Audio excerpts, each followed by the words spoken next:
தனியா ஒரு அல்லக்கை வந்து மாட்டிச்சு. தனியாவா? சிவா எவ்வளவு அடிச்சாலும் தாங்க முடியாது. அடிக்க நீயே வரியா? அப்ப எங்க இடையில எங்க வருது திராவிடம்? முதல்ல திராவிடம்ங்கிறது தமிழ் சொல்லா? நில்லுங்க, என்ன பதில் சொல்லிட்டு போங்க. தமிழ் சொல்லா? தமிழ் சொல்லே இல்லாத திராவிடம் எப்படி தமிழ்காரனா இருக்கும்? சரி, இப்ப எங்க இருக்கு தமிழ்? ஆபீஸ் போறதுக்கு டைம் ஆயி போச்சு. நீங்க வேற ஆள்கிட்ட கேட்டு தெரிஞ்சுக்க இருங்க. தமிழ் தேசியத்தை பாதுகாப்பது திராவிடம் என கூறிய விசிக தலைவர் திருமாவளவன், திராவிடம் என்பது தமிழ் வார்த்தையா என நாம் தமிழர் கட்சி ஒருங்கிணைப்பாளர் சீமான் அடுக்கடுக்கான கேள்வி எழுப்பியுள்ளார்.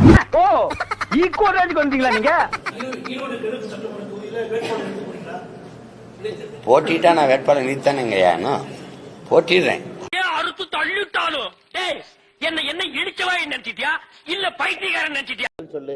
வள்ளலார், எங்கள் மூதாதை வள்ளலார் வைகுந்தரை தாண்டி என்ன நீ சமூக சீர்திருத்தம் இங்க பண்ணி? சரி, நீ யாரு?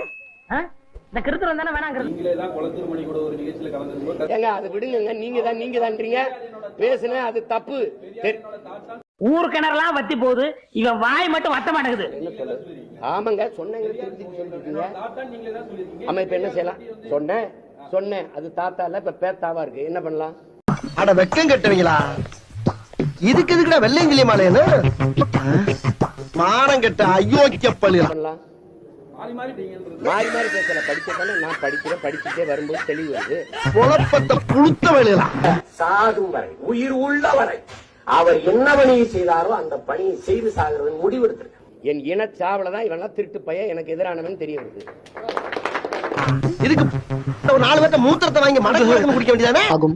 பெரியாரை போற்றுவதற்கு ஆயிரம் காரணங்கள் இருக்கும் நிலையில் அவற்றை பயன்படுத்திக் கொள்ளாமல் பெரியாரை சிறுமைப்படுத்தும் வகையிலான எந்த செயலையும் பாட்டாளி மக்கள் கட்சி அனுமதிக்காது.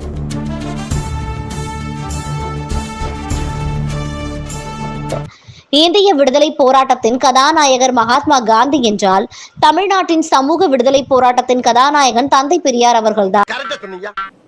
உலகத்தின் முதல் மொழி தமிழ், முதல் மாந்தன் தமிழ். முதல் மொழி தமிழ், மூத்த மொழி தமிழ்னா மூத்த மனிதன், மூத்த மாந்தன். என்னடா இல்ல ஒரு பேச்சுக்குப்பா, இல்ல தண்ணி இனி போட்டிருக்கியா? ஏன் இப்படி பேச்ச மாத்தி பேசுற? கைதன் மூத்த மாந்தன் தமிழன் தானே. அத நீங்க சொல்ல, நான் சொல்ல. நாட்டின் முதன்மை அமைச்சர் மோடியே ஊரா சொல்லிட்டு வர்றாரு. அவன் கிடக்குறான்டா மயிராண்டி. சிந்திச்ச பிறகுதான் தமிழன்னா யாருமே குறுக்க வந்து இது பெரியார், இது திராவிட மாடல், பெரியார் இல்லை என்றால் ஒன்றும் இல்லைன்னா என்ன நீங்க பண்ணிட்டீங்க? கூடிய சீக்கிரம் எனக்கு நல்ல காலம் பிறக்கும்டா. அப்ப இந்த ஏட்டு சிங்கமுத்து யாருன்னு உங்க எல்லாருக்கும் தெரிய வைக்க. பெரியாரை விமர்சனம் செய்த சீமானை கடுமையாக தாக்கி பேசியுள்ளார். இந்த நாய் நாட்டில் இருந்தா என்ன, எரிஞ்ச என்ன? பாத்தீங்களா, அவரால் கைவிடப்பட்ட அம்மா சொன்னாங்க, செருப்பாலே அடிப்படுவார் சீமான். உன்னால பாதிக்கப்பட்டு நான் தான் பெங்களூர்ல இப்படி கதறிட்டு கிடக்குறேன்னு நீ நல்லாவே இருக்க மாட்டடா. தமிழ்நாடு மக்கள் ஒன்னாலும் நீ செருப்பு கழட்டு அடி நடிக்க போறாங்கடா. அப்பதான் நீ அடங்க. இந்த அவமானம் உனக்கு தேவையா?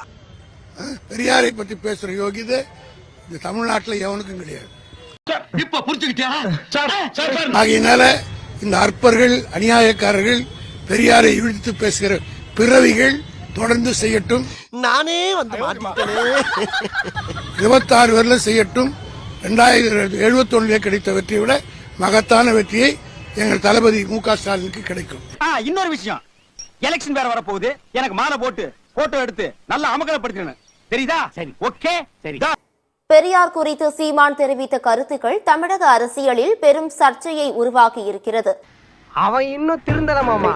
சீமானின் வீட்டை வருகின்ற ஜனவரி 22ஆம் தேதி முற்றுகையிட போவதாகவும் திருமுருகன் காந்தி பதிவிட்டுள்ளார். மனுஷனாவீங்க ஒரு ஈவிரக்கம் இல்லாம நடந்துக்கிறாங்க. சின்ன சேனலுக்கு எதா இருந்தாலும் அது கொஞ்சம் ஆதரவு கொடுங்க. உங்க பொண்ணான கையை கொண்டு அந்த பெல்லில தட்டிடுங்க. அவங்களுக்கு சப்ஸ்கிரைபர் 5-10 ஏறுனா அவங்க மனசு சந்தோஷப்படும். அவங்க வீடியோவும் பாருங்க.